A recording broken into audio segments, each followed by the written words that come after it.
Today, our nation observes a somber milestone, the 80th anniversary of the infamous attack on Pearl Harbor that drew the United States into World War II. On December 8th, 1941, the day following the attack on Pearl Harbor, President Roosevelt addressed Congress and the nation. December 7th, 1941, a date which will live in infamy. The United States of America was suddenly and deliberately attacked by naval and air forces of the Empire of Japan. He concluded that address by calling upon Congress to declare a state of war on Japan, and Congress responded to that request by approving it with an 82-0 vote in the Senate and a 388-1 vote in the House. Looking back, what should we keep in mind and hold to heart on this day of remembrance? Joining me now to talk about this is FRC's Executive Vice President, Lieutenant General Jerry Boykin, who served in the United States Army for 36 and a half years and was one of the original members of the U.S. Army's Delta Force. And both his uncle was at Pearl Harbor. His father was also a World War II veteran.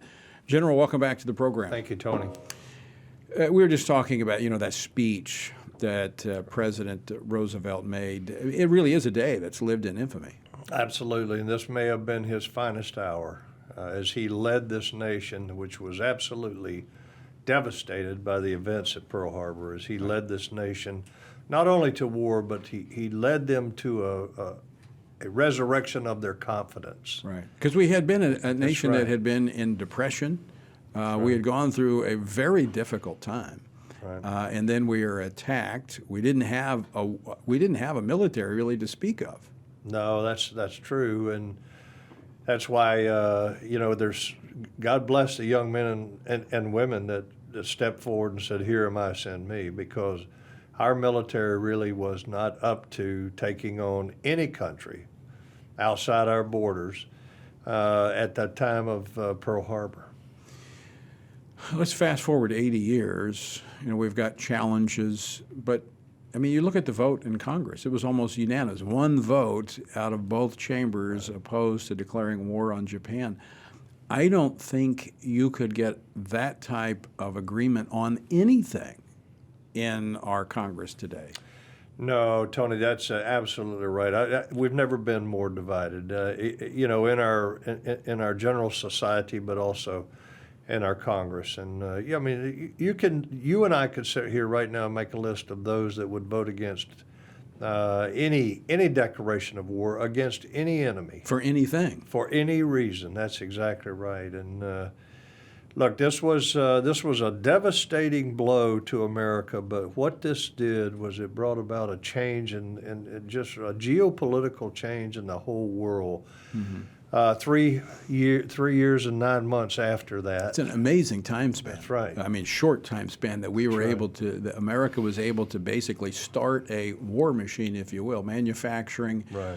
and put men onto the battlefield with the equipment necessary to win. And That's right. And really, you could make the argument that America saved Western civilization. I guarantee you we saved Western civilization.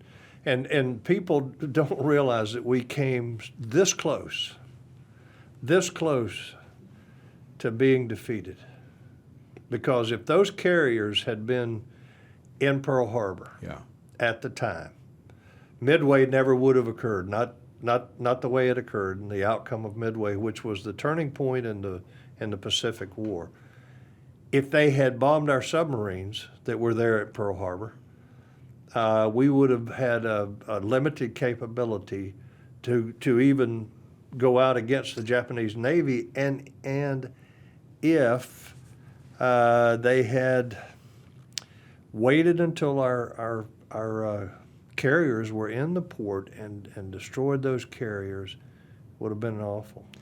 You could argue divine providence. Divine providence. That preserved America, but then saw the nation through. In fact, oftentimes we, on D-Day, we play the prayer of President Roosevelt that he led the nation in.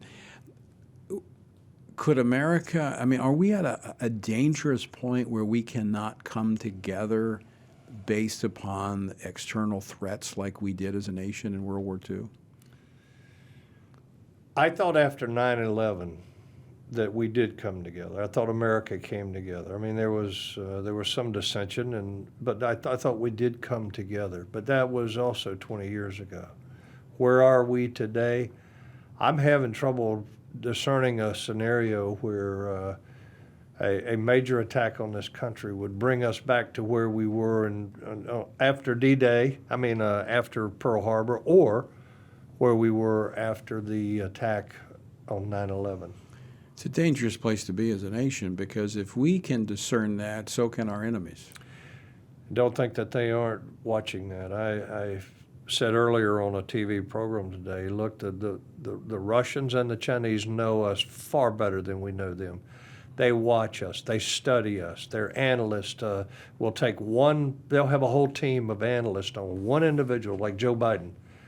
They know us, and don't think that they don't calculate when they're thinking of doing something that they know we're opposed to. They calculate that. General Jerry Boykin, thank you for your service, and thanks for joining us today on this occasion to talk about the 80th anniversary of Pearl Harbor. Thank you.